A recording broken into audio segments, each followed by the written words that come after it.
We would like to welcome each of you to our session today. My name is Lakijah Lang, and I am the president of the NAMIC Virginia chapter. And we want to thank you for joining us today for this important discussion in our Let's Talk About It series in partnership with our Cox Communications Lotus Employee Resource Group. According to the White House, the AAPI community has grown 4 times as rapidly in the last few years, and by 2060 is expected to double to over 47 million people of the US population. This statistic is of great importance as we hear from our colleagues and friends on today's panel as they share how we can become better allies when hate is present, and what we can do to support businesses of the AAPI communities that need us. Get ready for an impactful conversation. As we move on to the program, I am going to go ahead and introduce the moderator for today's session. And the moderator is Tammy Meanor. She is currently the Vice President of HR Strategy and Enablement team at Cox Communications Division, where she's responsible for HR technology, reporting and analytics, project and portfolio oversight, change management, and strategy setting for the People's Solutions team. She also serves as one of the sponsors for the Lotus ERG at Cox Communications and is thrilled to be able to speak to us today. On the panel, we have Shyu, who is a senior consultant with Capgemini, and he's actually been with Cox Communications working on projects since 2018 as a business analyst, and is currently a project manager with the BSS delivery management team. Alex is of Taiwanese American descent and a former national lead for Capgemini's diversity employee resource group CREATE, which stands for Collaborating to Reach Excellence in Asian Talent and Expertise. Next up, we have Hillary Lee. She is the staff attorney at the Asian Americans Advancing Justice Atlanta office. As a part of the litigation department, Hillary focuses on impact litigation in the areas of immigrant justice and voting rights. In her time with Advancing Justice Atlanta, she has been involved in litigating many challenges to immigration detention, including during the COVID-19 pandemic, as well as cases against voter suppression in the AAPI community and other immigrant communities, including issues of language access and absentee ballots. We then have Chung Yu, who is our senior project manager of the customer care tools and technology team at Cox Communications. He has been with Cox since 2014 and has been responsible for numerous strategic desktop initiatives. In addition to that, Chung brings over 14 years of experience within the call center tools and technology field with his time at Cox, as well as 7 years at Comcast. Chung is a US Navy veteran and has served 8 years as an intelligence analyst. He also supported Operation Iraqi Freedom and was deployed to NAS Bahrain in 2003. We then have Elizabeth Friedman, who is our senior project manager supporting Cox Business. She's also the communications co-lead for the Lotus ERG at Cox, as well as, in addition to that, she is also on the leadership team for the Cox Analyst Forum, served on the Cox National Diversity Council for 4 years, and was previously the programming co-lead for NAMIC Atlanta. And then finally, we have My Lan Tran. Since 2011, she served as the administrator of the Virginia Asian Foundation and executive director of the Virginia Asian Chamber of Commerce. My Lan is a cabinet advisor to several regional and state cabinets for health system, international government agencies, and statewide and regional economic development community agencies and the Virginia State Chamber. I would like to welcome all of our panelists to this discussion, and I now hand it over to Tammy. Thank you so much for the warm welcome, and what an impressive overview of this panel today. I have to say it is my honor to be able to moderate this session today with all of you, and we've got a lot of very important topics teed up. So we're going to jump right into this, and I'm going to pose a couple of questions first for everyone on the panel who'd like to respond. As you all know, May is Asian Heritage Month, and we're interested in understanding who's someone that you would like to pay tribute to as we celebrate this important month. My Lan, would you like to start us out today? Sure. Thank you for asking. First of all, thank you very much for inviting me to be here with a distinguished panel. My answer to your question is very appropriately Connie Chung. Connie Chung, the Chinese-American journalist who broke ground, and she was the first, one of the first very few minority who knew how to speak up and was very successful in her career with NBC. So I salute Connie Chung. Great answer. I remember her well. Elizabeth, who would you like to pay tribute to? When I think back, I think I have to thank my parents. And this is because growing up, you know, being an adult now, I didn't realize all of the sacrifices that they made for me. You know, we've unfortunately had to deal with a lot of racism growing up, and it made me ashamed of who I was and being Asian American. And it wasn't until I became an adult that I truly appreciate the love and the strength and the support that they provided for me. And I am so proud of who I am today in my community, and I wouldn't be here without them. So I'm really paying tribute to them. That's great. I'm sure they're proud of you too. Chung, who do you think about as we celebrate this month? Well, I'm gonna steal and say that again, my folks. Again, I'm a first generation Asian American, come through the Northwest Pacific from Hong Kong over to this country 50 plus years ago. So again, I've seen quite a lot over the years. And again, you know, if it wasn't for my folks that gave me the opportunity to kind of continue on, right? And again, we've all heard those stories, and I'm no different. You know, my dad went through going to school in snow, rain, and so forth, treading through, and again, yeah, I really have to look back on my folks to pay where I get my inspiration and strength from. So. Great. Hillary, how about you? Thanks so much, Tammy, and thanks everyone for having me. I'm excited to be here and talk about some really important issues. I am also going to echo the tribute to my family, specifically my mother and my grandmother, two of the strongest women I've ever known and who really made me who I am. And I have too much to say about that, so I won't get into any of it. But also to lifelong activist Yuri Kochiyama, who is very famous and well known for her workers' rights activism, activism against incarceration of Japanese Americans during World War II, and specifically building solidarity with the Black community, which I think is something that is super important for AAPI communities throughout history and today. Thank you for sharing, Hillary. And Alex, we'll round out this first question with you. Well, it's such an important, I think you can see, thanks for having me on as well. I think you can see that in Asian culture, our family is really important, and our roots and how we carry that on and carry forward with that.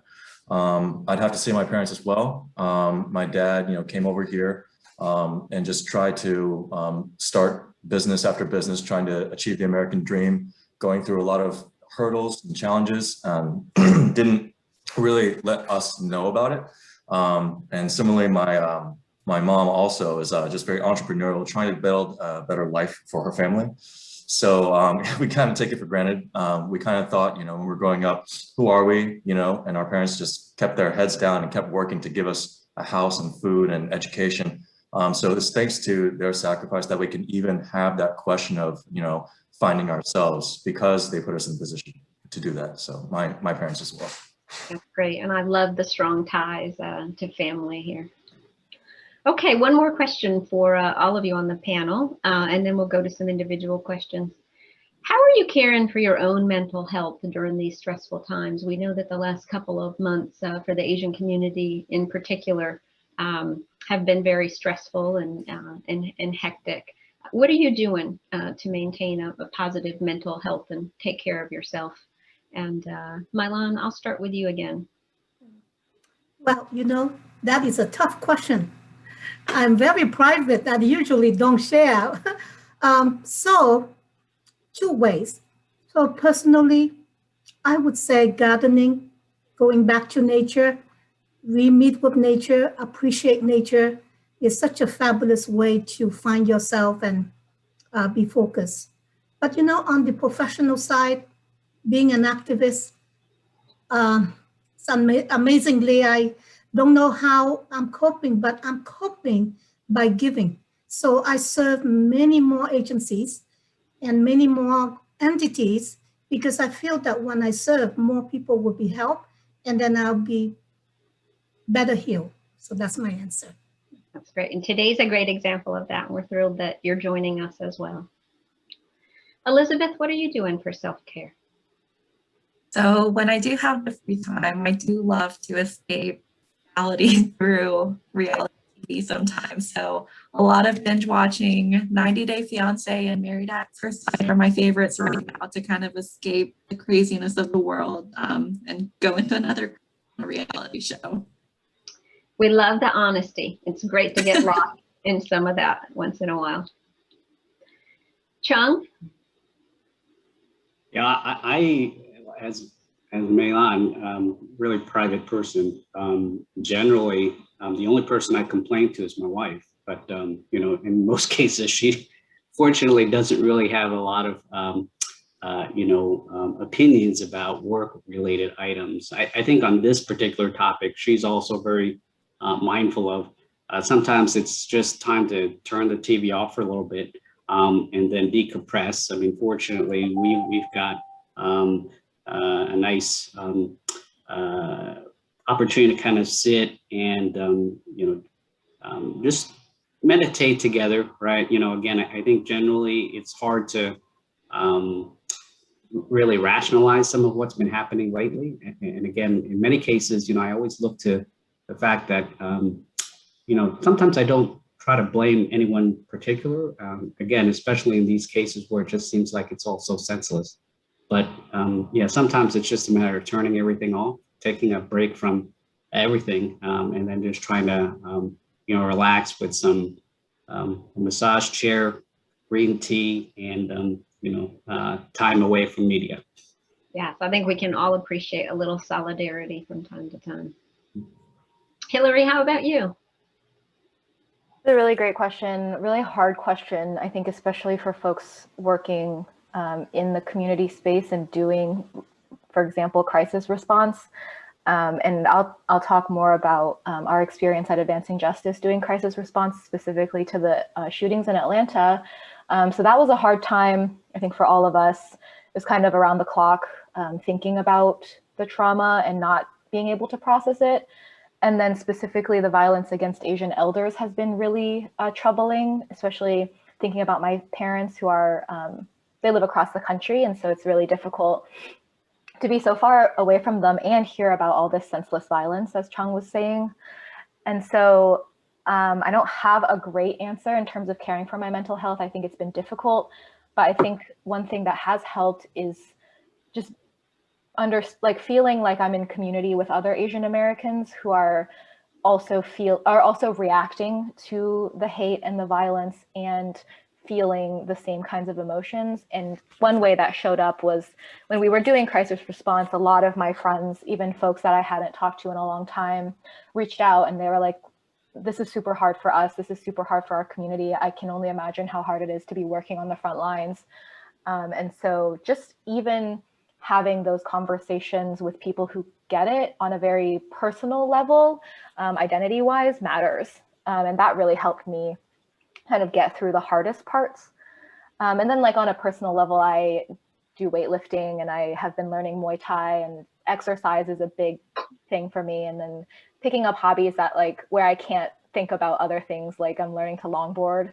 So I'm really just trying not to hurt myself and figuring out what works for you in that way has been really good. Thank you for sharing. And Alex, what have you been doing to cope through these times?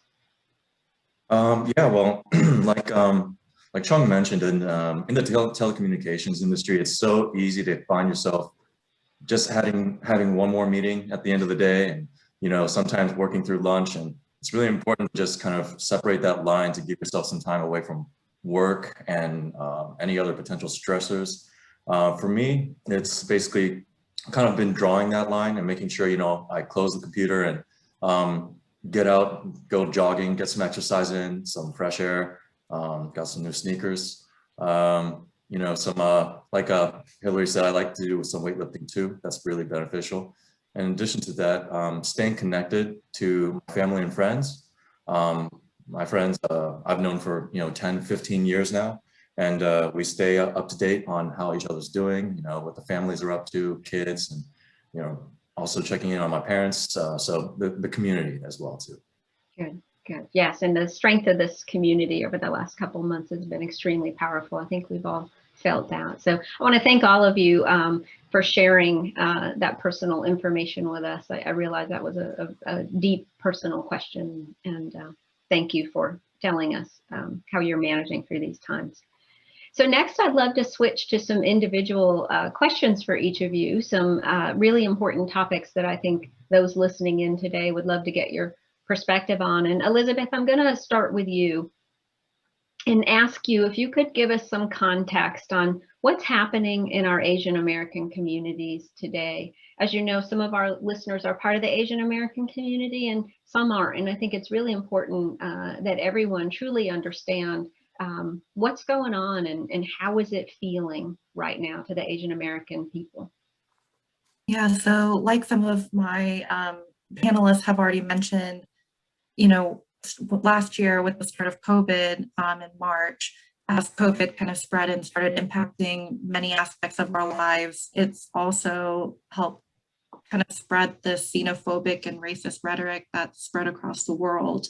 And Stop AAPI Hate, which has become an aggregator of anti-Asian and anti-Pacific Islander hate incidents, have been kind of creating reports. And the last report that they shared was in March.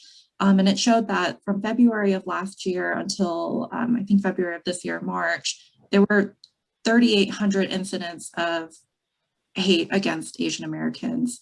And, that's probably just a fraction of what's reported. There's probably so much more that hasn't been reported due to resources or people don't know to report it.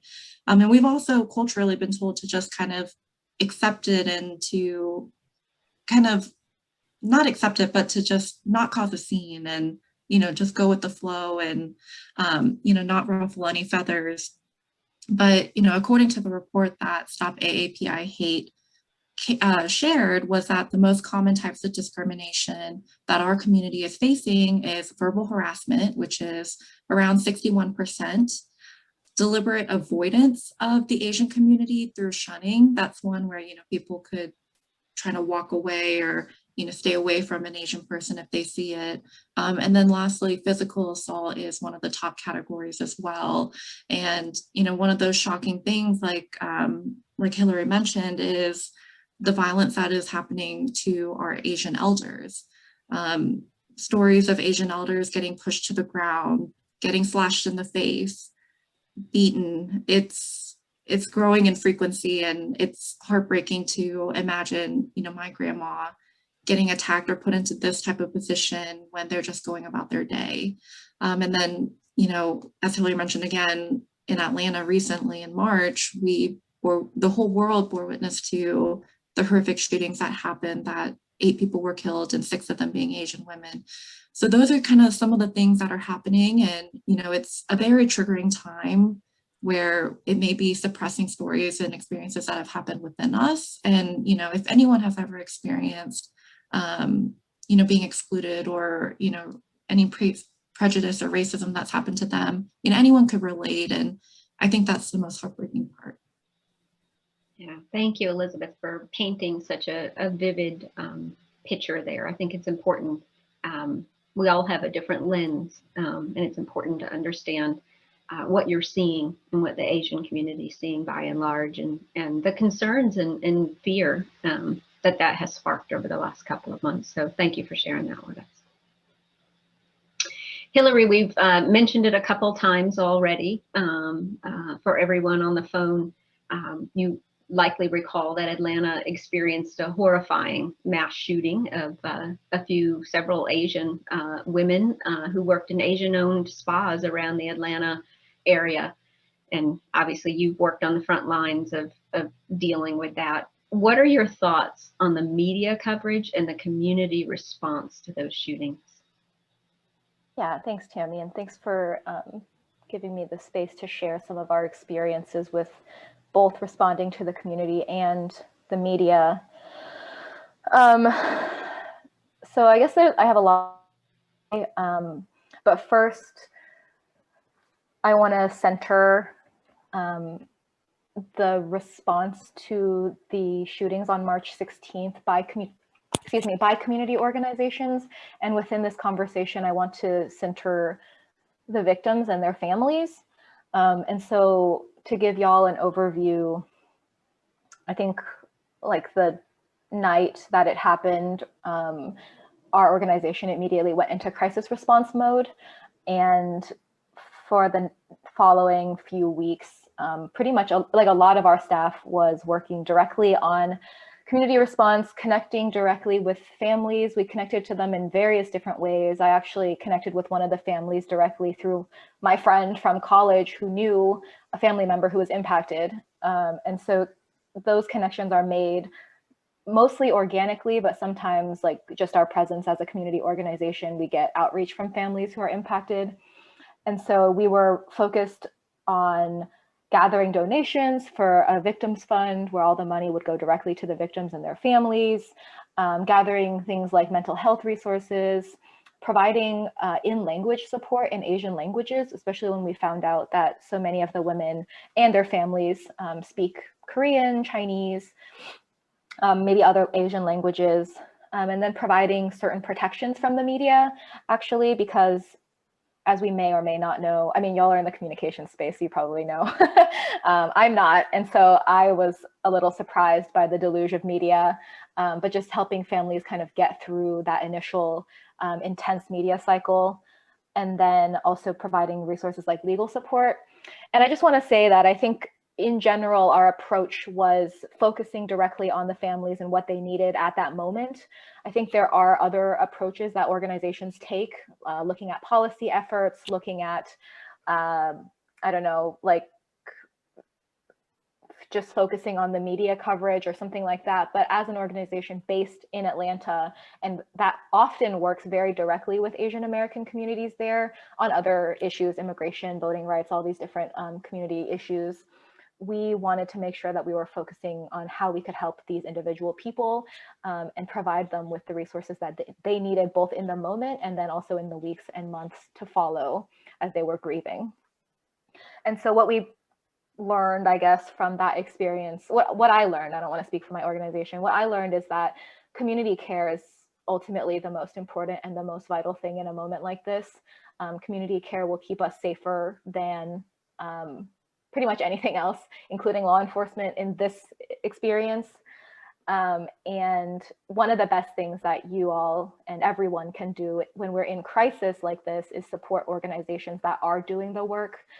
So wherever you are located, I'm sure there are organizations that are doing local organizing and local response. And so supporting them, volunteering with them, and then donating directly to them and donating directly to the victims as much as possible. I know a lot of the families put up GoFundMes, and as long as those are verified, that's a really great way to support as well. And then when we come to the media coverage, I think there are a lot of issues that I want to identify. I'm not going to talk in detail about a lot of them because there are so many different nuances, but I feel like a few things I want to hit on. I felt like there was a major rush to report on these shootings without really knowing a lot of the facts. And a lot of the immediate reaction was to characterize the businesses as, for example, massage parlors, which in the media often is used as code for places that employ sex workers. Whether or not that was true about the businesses, that language, especially when used before any confirmation was made, was often used to victim blame. And that was tied to a lot of other rhetoric that was coming out in the media, especially after the shooter blamed a sex addiction. And so it just felt like there was a lack of respect for the people who were impacted, the families that were impacted, and kind of a feeling like the media was trying to provide some sort of justification. There was a lot of focus on what the businesses did, on the spa industry. There was a particularly terrible article that came out in the Atlanta Journal-Constitution that tried to focus on what Atlanta was or wasn't doing to combat the prostitution business in Atlanta, which was totally a distraction. I think ultimately it was taken down, but it just felt like the focus was too fast and inaccurate in a lot of ways. And it also erases the fact that a lot of these women were elderly, they were immigrant low-wage workers, they were doing jobs just to help themselves get by and their families get by, and that is very harmful to portray them any other way. And then, as we're talking about Asian American issues, I felt like a lot of the coverage really tried to get away from racism, tried to get away from identifying them as Asian American even, and tried to focus on statements made by the killer and statements made by law enforcement over statements made by the families, and even by community organizations. And so I think it kind of felt like just because the killer said that racism wasn't a motive for him, that was the assumption that the media took and ran with, and then started amplifying statements, for example, by Captain Jay Baker of the Cherokee County Sheriff's Office, who said the killer was just having a bad day when he went out and murdered 8 people. And so there was all this, there were all these different things that the media was doing just that seemed to shift the focus off of what was actually important, which was helping the families heal, identifying the role of racism and the role of sexism in these killings and things like that. And I just want to say that I don't think we can ignore the context of these shootings within everything that Elizabeth has been shared with us, within the context of the rise in violence against Asians in the last year, especially the racist rhetoric from a lot of politicians blaming coronavirus on China, things like that. We can't ignore that this happened among all of these other headlines. And we also can't ignore the context of violence against women, violence against sex workers, whether or not these women were sex workers. This kind of violence occurs at disproportionate rates already. And there's just so much more I could say, but I do want to identify a couple positives of the media coverage. I did feel like some of the journalists did take the time to do deeper dives, and that's incredibly important. Do deeper dives on the issue, but also feature deeper stories on the people who are impacted. We need to show that these victims are women, that they're mothers, that they're grandmothers, that they're immigrants, right? Like their entire story matters. And these are lives that are lost and community members that are lost. And so I appreciate journalists who did take the time to do that and gave families the space to do that instead of trying to rush in. And so that's kind of all I'll say on all of this. I'm happy to answer specific questions later. But since the media cycle, and especially with this crisis, things move so quickly, I just want to emphasize that we do need to continue to keep attention on these issues, even if the media is not, or even if they're reporting inaccurately. As a community, we still need to continue to fight for our elders and for our community members in general. Thank you, Hillary. And I don't think I could have said it better. This isn't an issue, a topic that we can let die. This is something that we've got to continue talking about and make sure that we bring awareness to it and compassion and understanding to it as well. And I want to thank you for the work that you and your organization do every day to further those causes along. Chung, you've had an amazing career journey and a lot of great professional achievements. Talk to us a little bit about the roadblocks that you've experienced along the way and how have you been able to overcome them? Yeah, Tammy, thank you for the opportunity. So yeah, my career spans pretty much from the late 80s. And so I don't want to date myself, obviously, but the reality is that Oprah said it West. I mean, excellence is one of the things that really overcomes, discrimination. And over the years, I've always had to make sure that I was first or second one in and last one out. And again, in most cases, I had the fortune of, again, being in the telecommunications industry, starting as a reservation agent on the phone at American Airlines, and fortunately didn't spend too much time on the phone, but did get an opportunity to kind of, join their management understudy program. And in every organization that I've had an opportunity to work with, right, I've really had, those have been kind of the key points, given the opportunities.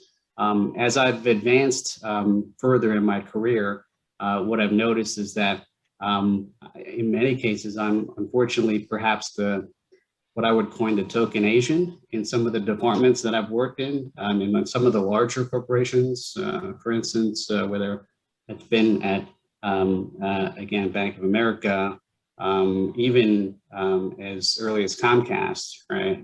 Toys R Us, those are large organizations. And again, I think what a lot of people don't realize is when they start looking around, they don't really see that the team at the leadership level is always representative of either their customers or their consumers. So I think that, again, biggest, I guess, word of advice I would give, and what I've had to follow through the years, has been really putting your nose to the grindstone and making sure that you're able to consistently be the anchor and provide kind of a higher level of output, because again, unfortunately, that's really going to be how somebody that's different ends up usually being able to get recognized. So true. And I want to personally thank you for your service to our country as well, coming from a military family. I know the sacrifices that you made there. So thank you very much. Yeah, I'm first generation of my family. And again, I don't think anybody really ever thought anything of it until, of course, I got the phone call to go to the Middle East. And again, I think that was one of my more enjoyable experiences, even having to go into a war zone. The reality was the camaraderie we had was one of the things that I would have, missed the most about my service. So. Well, thank you. We do appreciate it. Alex, the next question for you. This panel was brought together to discuss ways that people can become allies, and how other minority groups working together with our Asian American community are essential to bring about that change. What advice would you give to our participants listening in today on how to become a stronger ally, regardless of their own personal ethnicity? So I think that it starts with the small things. That we have to have not just sympathy, but also empathy. Not just feeling bad that something tragic happened, but also thinking about what the other communities' shoes are like. And, like with Black Lives Matter, some rhetoric that comes against that says all lives matter, shouldn't all lives matter? And that's frankly kind of tone deaf, because you're not recognizing the struggle and the plight that a certain group has gone through. Similarly, we need to recognize that Asian American communities are impacted too, and remind people of that. Just be mindful of that. And Hillary gave a lot of great advice on how you can support communities like that. But also when I'm, nowadays when I go out, I make sure to actively try and go out of my way to engage in conversation with Caucasians, with African Americans, small things like just even saying, hey, how you doing? Walking across a crosswalk, to a person from a different ethnic group. Those small things show that Asians are people and we can interact with them. And on top of that, to a couple other points that were brought up before, in the Asian American community right now, people are scared. My mom has a small business on Buford Highway. And in the wake of the shootings, she's normally a very active, outgoing person, wants to get things done. She tells me I don't get enough things done all the time. Over the past couple of months, she's kind of been hunched over, and her body language is shrunken in on herself because she is scared. And she doesn't know what's going to happen. It's a little bit better now, but just seeing that visceral change in her and my aunties who work there as well on Beaufort Highway is jarring. And I think what we need to do is just go out there and remind other communities that we're people and we deserve respect too, and stand up for ourselves in a polite, firm way, but just let people connect with us and understand we're human, we deserve to be here. Thank you, Alex. I appreciate that. Okay, so we've got a few more questions that I'd love to have some discussion around, and I'm just going to open this up to any of the panelists who might want to weigh in on this. The first is some people believe that Asian American racism is a new thing, that they're just starting to hear about this. We know that it's not. Can any of you share an experience you've had with racism and the impact that it's had on you? I can share a experience. So as background, I grew up in Oregon, where there were a lot of Asians around me. And I didn't really think about my Asian American identity, even through college at Emory. And then when I went to Carolina Law in North Carolina, I became one of 3 East Asian women in my class of 200. And that was kind of my first time encountering microaggressions, which a lot of, there's a lot of conversation about those, but essentially comments that are often sometimes seen as funny, sometimes just seen as acceptable, but that do invoke harmful stereotypes about certain groups. And so, for example, I would get comments that were like, where are the other Asians? Like assuming that we would always be together. And then where are they? Are they in the library? Or like comments about, how we're supposed to be good at math, and just like all of those standard stereotypes. And then something else I have been thinking about a lot especially after the shootings and the connection between like the hypersexualization of Asian women and violence is the idea of yellow fever. That was always something that like people joked about when I was in college. I'm guessing it's still something that people joke about now. But things like that we have kind of normalized are still racism, and they're very harmful, and they lead to bigger issues, including violence.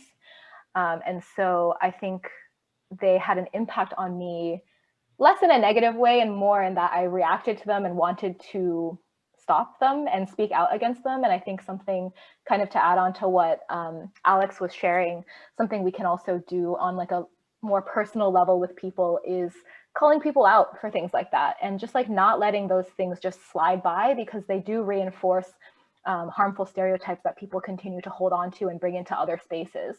And doing that with our families, especially if we've internalized them as family members or accepted them as normal in other spaces.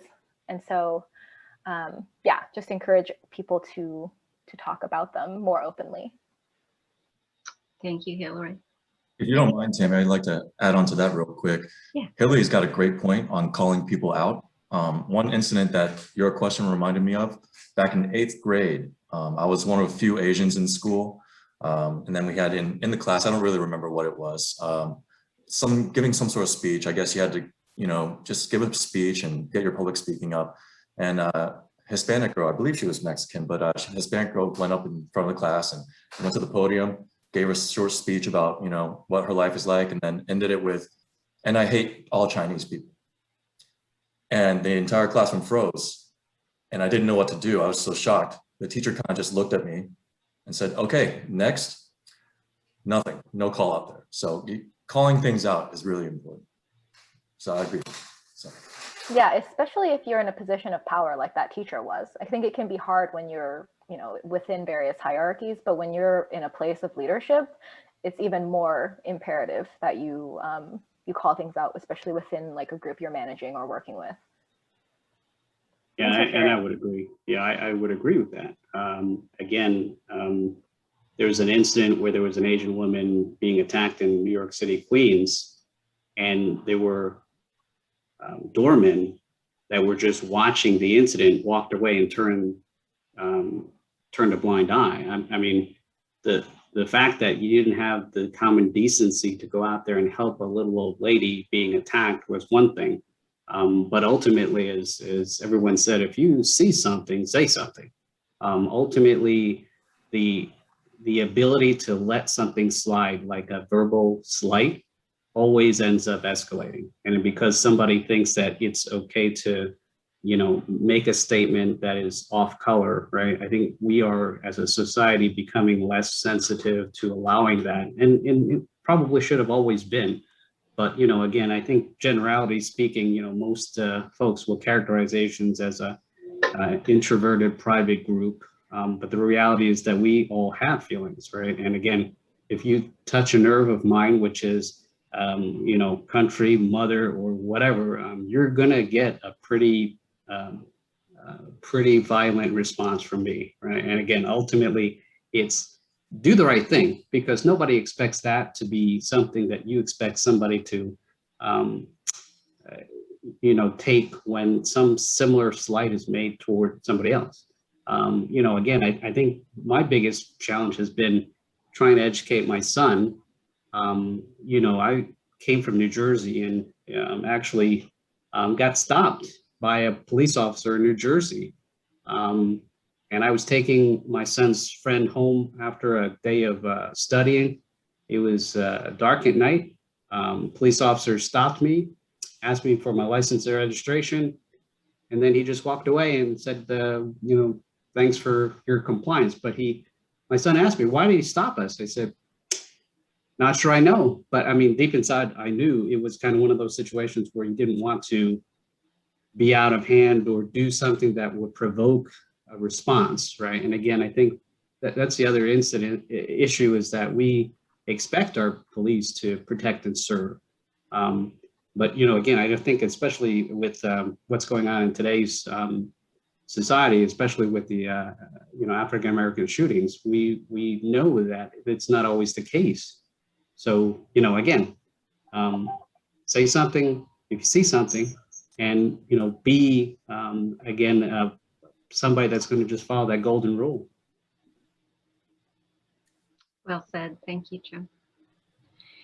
Last year, we heard a lot of political rhetoric that was attached to the COVID-19 virus. It was called the Wuhan virus, the China virus, by top politicians in this country.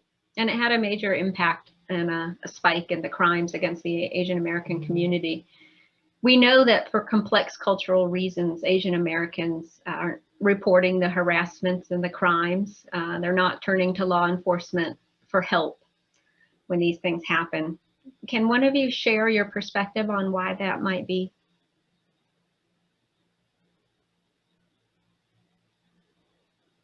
I don't know if this is the correct answer, but this is just kind of my family's own personal experience.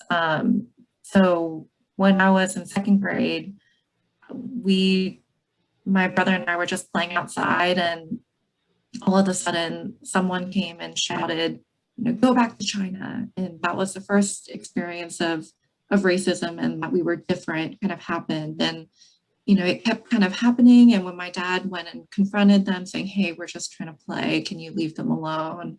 We're just at our house. That kind of sparked more and more things to happen to us. Our house was constantly getting vandalized. Our mailbox was constantly getting damaged. People were constantly hurling things at us when we were outside. It made us feel really unsafe. We contacted the authorities and tried to say, this is happening, what can we do? But there was nothing that they could do to support us, according to them, So it kind of, at a young age, made me feel like I don't know what to do in these type of situations if they couldn't help us when there was physical evidence of damage to a property. And, we put up security cameras because we were just scared of what was going to be happening and if it ever got violent. So, I don't have an answer for that, but, just through my own personal experience, I don't know what they would do if we were to experience this today, and what they would do. If I could add on, Elizabeth, first of all, I think there's no right answer here. And I think that your experience is incredibly valid in terms of not believing in the system or not understanding what law enforcement's role might be. But one other thing I wanted to add is just, I feel like it's even harder for folks to want to report things or go to law enforcement and go to other officials when there's such a feeling sometimes of being depicted as foreign and being depicted as other in a community. Just like that weighs heavily on people and makes it harder to go to official channels sometimes for certain things. And one example of how that sometimes plays out actually is related to the Atlanta shootings and the media coverage I was describing earlier. Sometimes, or there were instances in the media where victims of the shooting were actually mixed up, and people got like their photos mixed up, people got their names mixed up, people were saying their names wrong, which we know is a big issue in general for pronouncing English names, I suppose. People were reporting inaccurate facts, completely inaccurate facts sometimes. And I guess there's like a level of, sometimes that happens when things are rushed. But I feel like it happens a lot more often when names are unfamiliar, when community members are more unfamiliar. And so that kind of shows how often Asian Americans are shown as other, they're belittled, they're erased and ignored and disrespected in certain ways. And then the other thing I'll note is also language barriers makes it difficult for reporting harassment and other things like that. At least in Georgia, and I'm guessing in a lot of other places, most government services are provided only in English, and a lot of folks struggle with English proficiency, and so not providing more resources or providing more resources in other languages would be really helpful, I think, on a practical level. I want to add to that dialogue of what Hillary is talking about. I come to your panel from representing a business advocacy association from the Commonwealth of Virginia. And as I'm hearing all the various feelings, stories, very personal stories, and that have strengthened more of my reason why I'm doing what I'm doing as a community organization leader. I have seen, I started my career in the 1980s, like Chung, and I have seen mainstream America in that time, 1980s, 70s, early 1980s, until today. That's a long span of history. I do see some progress, okay? Myself, because of my strong personality and my very stubbornness, I never give up. So I did go through all of the things you've been talking about. Belittling, but the belittling in the workplace, from what I've seen, is very passive. It's not clear, but you know that you are being shut down, pushed down.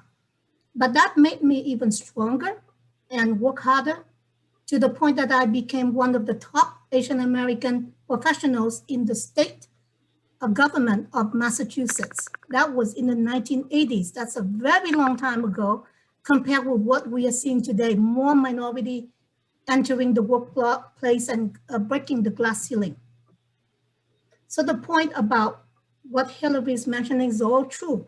Language barriers, cultural barriers, the way we are being raised. However, I have seen in Virginia, and I always speak for Virginia because I have been lucky to have seen good practices in Virginia, in a particular county where I am happy to be a resident of, and that's called Henrico County. And in Henrico County, the school, the county get together. I came to them and suggested to them to have a resource group of all Asian Americans getting together, and they accept my idea, and now they have a resource group of Asian Americans meeting once a month to talk about issues. They took the time to implement many things. And so they do 7 things that I really admire that I can see in Massachusetts took long time to implement. Hiring people more from the Asian community, coordinating more cultural events that are more relevant to the community, doing more history education, that fit with today's history. Like you have to teach Asian history. You have to teach other history, you know, besides the same educational curriculum. So curriculum implementation, formation of multicultural employee resource group. Powerful way for professionals to get involved and making changes. So to Elizabeth's point, one of the ways you can cope with it is for the young people, younger, to work with your other Asian American allies, professionals, starting with your company. And I know Cox Communications is a champion in diversity and inclusion. And the fact that it has all these people in NAMIC to talk about these issues are very strong, and the power of unity is powerful. So I congratulate Henrico County. I congratulate many parts of Virginia that are doing the part, but I also do hear stories that are not good at all in many, many US states, and that's why we are here. Thank you for the perspectives there. I think very, very valid points that you've all made. And if we could, I've got one last question I'll throw out to all of the panelists. When you think about standing up for justice, what actions would you like to see taken on an individual, community, or national level in our country today? Real quick on that, at the national level, I think we're already seeing improvement. My parents have never voted in their entire life, ever since they came to the States, which is what, wow, back in the early 80s. But this past year, they said that they needed to vote in order to see that they get represented. I think we are seeing some repercussions of sort of partisan thinking or racially divisive and exclusive thinking on the national level over the past few years. But we're also starting to see some change towards the better. And I think the biggest thing about enacting that is just making sure we keep on making ourselves known through our votes and letting the government know that we count on the national level. On the local level, to kind of complement Alex's point, which I agree with fully. And also I noted, I see that Ryan put a similar question in the chat. And so in terms of increasing allyship and standing up for justice, I think there are a lot of things you can do on the local level related directly to local government, actually. Aside from supporting local organizations, which I already mentioned, there are so many ways to get involved in each community with, for example, local boards of elections, local boards of commissioners, just like, local boards of education, right? Like there's all these local boards with elected officials and non-elected officials. I'm sorry, my cat literally just opened my office door. But you can find opportunities to go to those meetings that those boards are having, go to town halls that local politicians are having, staying up to date with what is happening literally around you in your neighborhoods is vital. And then showing up, making it known that you're an Asian American community member, or you're not an Asian American community member, but you care about issues impacting the Asian American community or other communities of color, and making your voice heard in those spaces can also make a major impact. Also on a local level, to kind of bump off Hillary, but on a non-political aspect, what I've done in the past, obviously before the pandemic, it was easier, but what I've done in the past that not intentionally, it was just organic, but I've invited, coworkers, colleagues, or other friends who are not really part of the Asian community to our annual events, like the annual Chinatown celebration of the Chinese New Year. That's pretty popular in Atlanta, and it gets more and more cultures of other races coming to see what it's all about and know our celebrations and history, try our food. We also participated in the Dragon Boat race when that was happening at Lake Lanier, getting a lot of people committed to that. So just inviting people to understand our culture through our events and keeping up to date on those local matters like Hillary mentioned.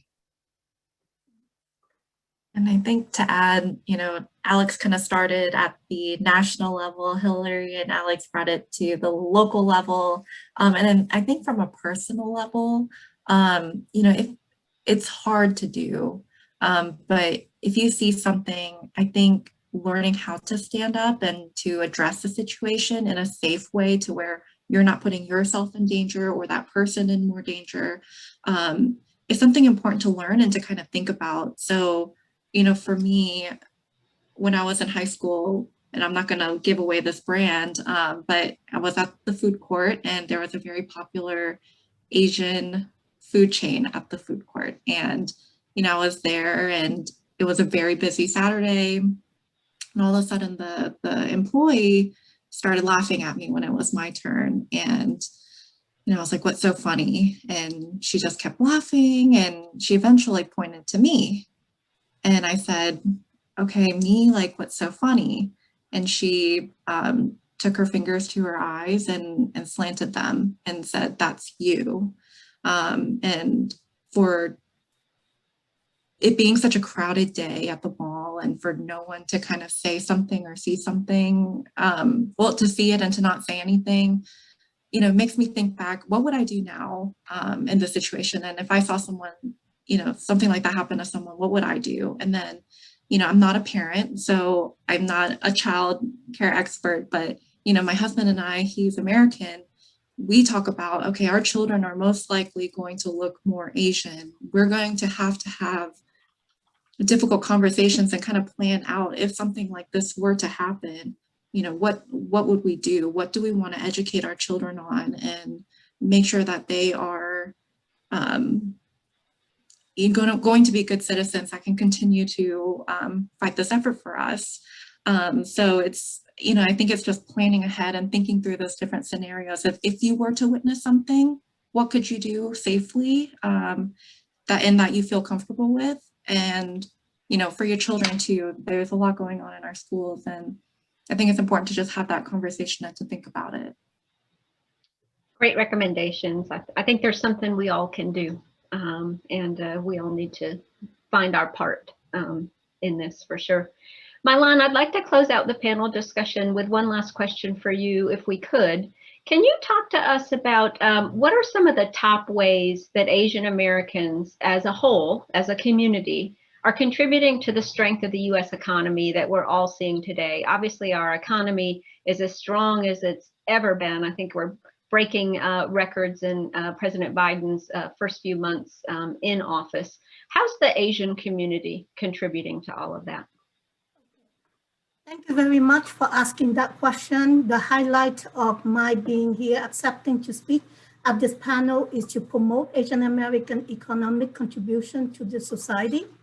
As a researcher by trade, I tend to look at data and facts before I share stories, but with 5 minutes presentation without a PowerPoint, may I just share with you the progress of Asian Americans contributing to this great country. So basically, with the arrival of immigrants beginning in the 1970s, that is after the first initial Chinese and Japanese being here. I'm talking about the wave of immigrants coming to America beginning the 1970s with the Southeast Asian, Vietnamese, mostly Vietnamese coming, and then followed by Indian American, then later on with the wave of immigration sweeping this country from various, let's say 37 Asian countries. The impact of that immigration has making a big break in the economic growth of the United States. So basically, if you look at the Asian American, we represent 7% of our population, of the whole American population. However, being the smallest population, we contribute economically the highest among all income, okay? And of course, leading minority population group. Now, when you talk about economic contribution, what are you talking about? You're talking about the ability to sell, the ability to earn, and the ability to, there's another human aspect, to vote. So those three elements are becoming very strong among Asian Americans, starting with immigration. So the sheer fact that Asian Americans through census, now I haven't done my chart yet on the one that just came out yesterday, right? The 2020. But let's say 2015 census show Asian American obtaining highest number of companies. In another word, compare with other groups, Asian Americans own more companies. When they own companies, they own not just one-man shop, but they own employees. And that's a big, when you look at the pie chart, you will see people owning business, but Asian lead the whole population on owning business with employees, bringing more tax revenue, creating more jobs for the nation. Number two, Asian American high achievement in education. That could be a target of why we are being discriminated because of the cultural values of some of the biggest country in that population. Let's say China, let's say India. So with the education and the cultural value, of course, naturally education attainment become higher, making Asian American having the most highest number of PhD in the nation. 60 of the population of Asian Americans have a BA or BS degree. That is a very high number. So these kind of numbers have portrayed us into the danger of being the model minority population, which become a myth. And so that is the strength, but it's also become a weakness, which shouldn't be. It should be just a strength, but for some reason it become a weakness. So that is the challenge we are facing today. So fast population growth convert into income and the ability to raise money and the ability to pay tax. Another thing to remind the community is Asian American is a big group, but then within Asian Americans, 60% are immigrants.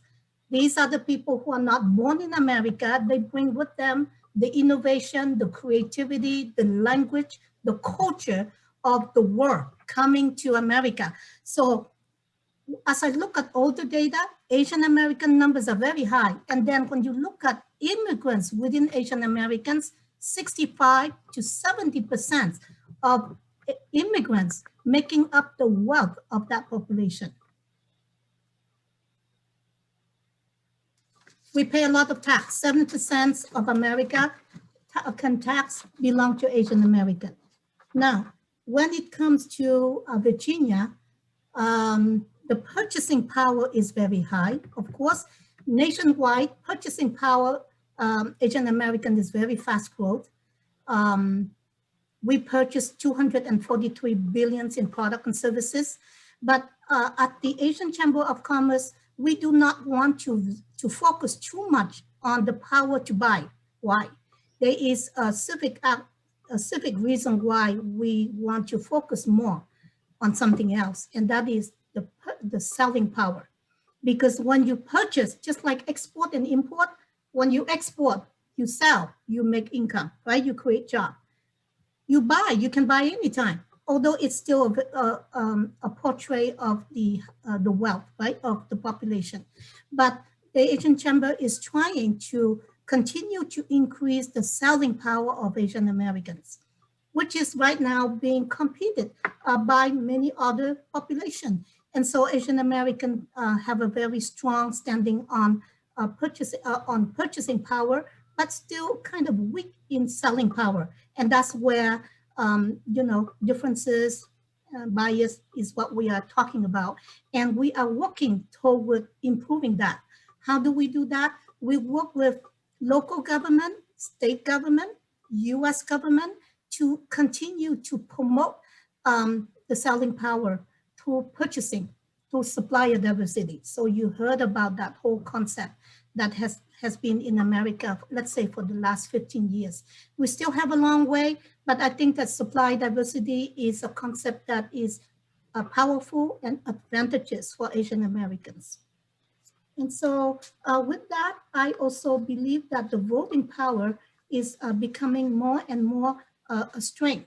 In Virginia, in 2020, data say that Asian American that are eligible to vote are 249,000 strong. So that's a good number to have. And on that, I'd like to conclude by thanking everybody to let me share with you the positive economic, social contribution to celebrate Asian as May. May is Asian Heritage Month. Thank you. Thank you, My Lan. I'd like to thank the rest of the panel as well. Elizabeth, Chung, Hillary, Alex, thank you for joining us today. This has been a great discussion, and hopefully you've opened minds and hearts to what's happening in the Asian community today, as well as educated us with some great facts. So thank you for participating in this today. We are going to give the folks that are listening in a minute to answer a couple questions. With that, I also want to thank all of you for allowing me to moderate this today. It's a great privilege for me to do that. I'll share a very quick story with you. A lovely person said to me last week, they said, you're an executive sponsor for the Lotus ERG. That's wonderful. Is that because you identify as being Asian? And I said, I actually don't. My ancestors are mostly from Ireland and Great Britain, but I am a very strong ally. And let me tell you why I'm an ally. And let me tell you why I'd like to encourage everyone on the discussion today to become a strong ally. First and foremost, I was simply raised to care about people. My parents instilled that in me from a young age, and it didn't matter what people looked like, who people were, just care about people. Secondly, there's power in numbers. And I'd love to share just a very quick passage with all of you. This is from a Lutheran minister during World War II who was imprisoned for speaking out against the Nazi regime. And some of you may have heard this. This is what he said. He said, first they came for the socialists, and I did not speak out because I was not a socialist. Then they came for the trade unionists, and I did not speak out because I was not a trade unionist. Then they came for the Jews, and I did not speak out because I was not a Jew. Then they came for me, and there was no one left to speak for me. Those are very powerful words to me, and that's why I'm a strong ally of the Asian American community, but also lots of other communities within our Cox family and within our country. So thank you for giving me the opportunity to participate in this event today. With that, I'm going to turn it over to Melanie for some Q&A from our listeners. Thank you. Thank you, Tammy. Thank you, Tammy. It looked like you guys did a great job of addressing all the questions that we had in the chat. I think the one that still remained came from Ryan, and Ryan was asking about AALAC. He said that AALAC has been holding bystander intervention training. So he wanted to know, what are your thoughts about these training videos? And I think we'll open that up to anybody if anybody is familiar and has any thoughts on that. I personally haven't seen those videos, but that is a topic that's been on my mind. It's a real occurrence, the bystander situation where, you know, if you see something going on that's not right, and then especially if there's a group of people, there's just inactivity or a freeze that takes place where people do not take action when something clearly needs to be done. So I'd say any training that can help prepare somebody to take action in a time when it's needed would be a good thing. Not just for the Asian community, but for any other situation as well. But obviously with the rash of violence against Asians, it would be beneficial in my opinion. Again, haven't seen the videos though. I agree, Alex. I mean, generally, whenever I get involved and I'm trying to, you know, again, help out, right or wrong or something like that, you know, again, most cases, and as, you know, Elizabeth and some of the other folks have mentioned, you know, racism, it isn't, you're not born with it, you're taught it. And depending on who's, in that situation, in many cases, I don't really blame the younger kids because that's what and how their parents were influencing them. So, again, in many cases, you've got to first, again, stand up, say something. Generally, when I open my mouth and I start with, hey, I'm from Jersey, where are your family members from, right? I mean, that generally will shut most folks up that are, trying to be, politically incorrect or do something. But, again, I think, as you said, I'm pulling it up on the website now, it looks to be something that is similar to perhaps a Toastmasters, where you get an opportunity to kind of practice being able to just stand up and say something so that, more people can be comfortable with it. Because again, I think that in many instances, people just unfortunately don't take the time to do the right thing. And it doesn't take a lot of effort to just stand up and do the right thing, to just speak out against, hate and anything else that you see, whether it's against somebody of your community or anybody. I mean, we're all in this together. We're all human. And, again, whether it's anything against any group of color, it's just something that isn't right. And, we should have the training to be able to step up and appropriately feel safe to be able to interact in that manner.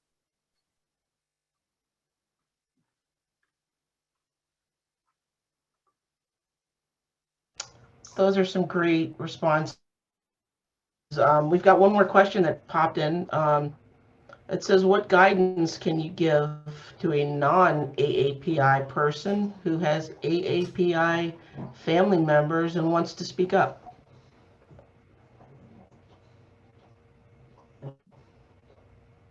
I saw the tail end of that question. Conflicted when wondering when voice should be heard and when you should leave room for others to speak.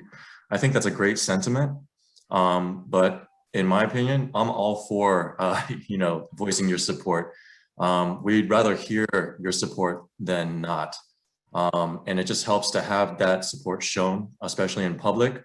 And part of voicing your support can also be saying to other people when you feel that they should have room to speak as well, just saying, and what about your opinion as well? So, bringing them into the conversation.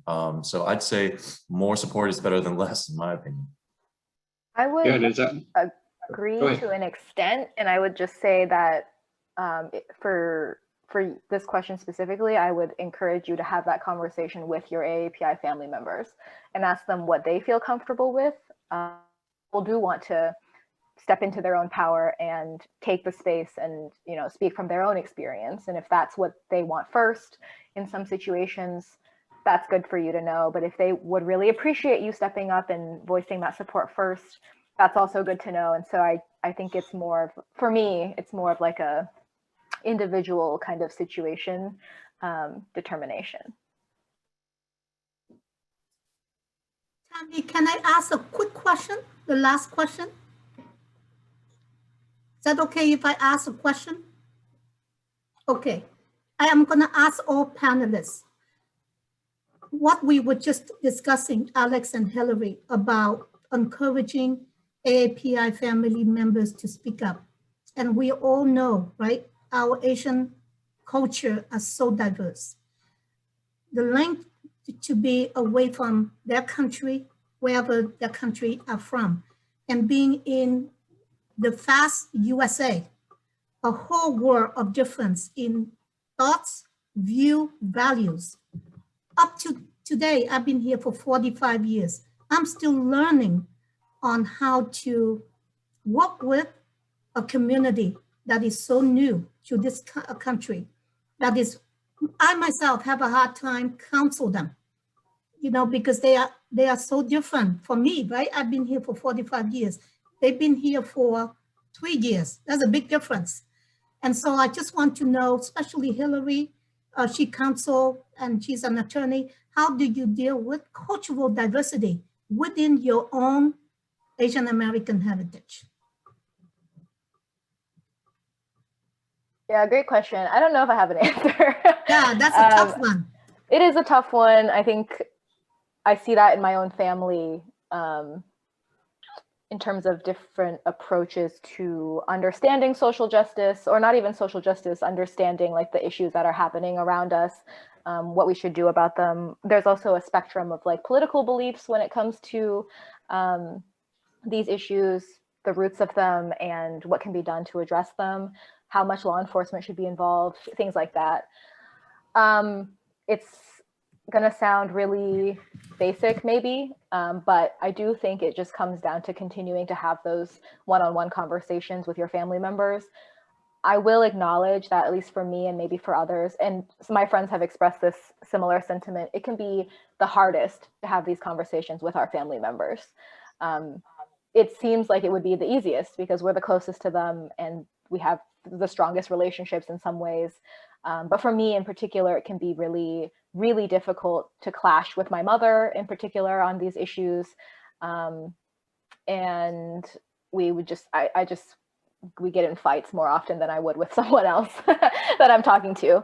And so just continuing to remind myself that we do come from different experiences, different cultural norms, especially for her coming from a very oppressive government that provides no freedom, or provided no freedom at certain times in the history of China, and understanding that like the reason she came to the US was because it's so much better here. And so she has a lot of beliefs where she thinks that I'm doing a lot when I'm pushing back on the government, or like standing up for certain social justice issues. But I just have to have a lot of patience, a lot of empathy, and a lot of knowing when to step back and when to continue those conversations, and then just trying to get to a place where we can understand each other. And I think it can take years. I mean, it's probably going to take my whole life. I'll spend my whole life talking about these things with my parents, but it's worth it for these relationships, and it's worth it to advance the social causes that we care about. But that's my general personal answer. Thank you. Great answer. Yeah, My Lan, it's never easy. I think ultimately it's about starting conversations. My wife is Filipino, and so unfortunately I don't have I have a language barrier even within my family. But like, for instance, when they talk about things that are related to, Filipinos in general are very devout Catholics in most cases.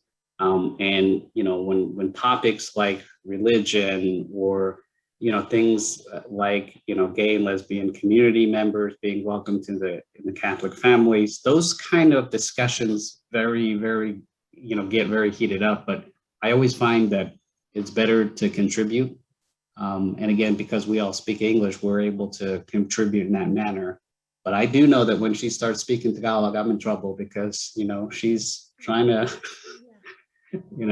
get some and listen some, of her family members. But, again, I think overall, just starting the dialogue, being able to be approachable, right? I mean, again, I think that I came over here when I was a very young individual, right? 2 years old. So you don't really hear any kind of accent in my voice. But when I've had an opportunity to go back to Hong Kong and speak Cantonese, it's a little bit intimidating because I do have they can tell that I'm not from around there anymore, even though I look like it. So. Well, we cannot deny that we are a very diverse population. We are responsible to recognize our uniqueness. We do have problems among ourselves because of our diversity. So we don't want to blame the whole world, right? And their mishaps come from lack of information,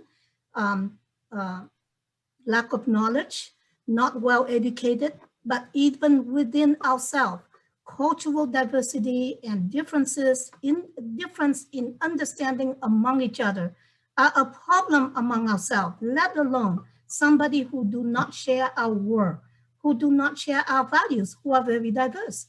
And so it is a continuing issue that we Asian American continue to have to deal with. maybe for the better of ourselves, but right now it's bad. But maybe it's a great opportunity. I think it's like the Chinese say, in a crisis, there is an opportunity, a great opportunity to make big progress. Seize the opportunity to be stronger, to gather together, to understand each other's perspective and not be divided, because Asian American have a reputation not to be united because of our diversity. So we do have an issue, which is our own diversity. And I do hope NAMIC will not be, today event will not be the only one you are going to host about Asian American. Don't just do Asian American once a year to promote Asian, Asian Heritage Month, because we are Americans. So we should be on your agenda more than 3-4 times a year, because we are a population that is bringing a lot of income and economic power and cultural power to this great nation. Thank you.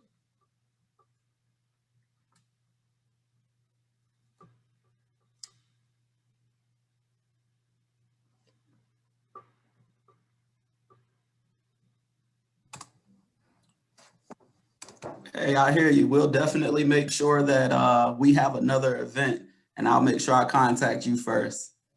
But I just want to say that this was a very informative event today.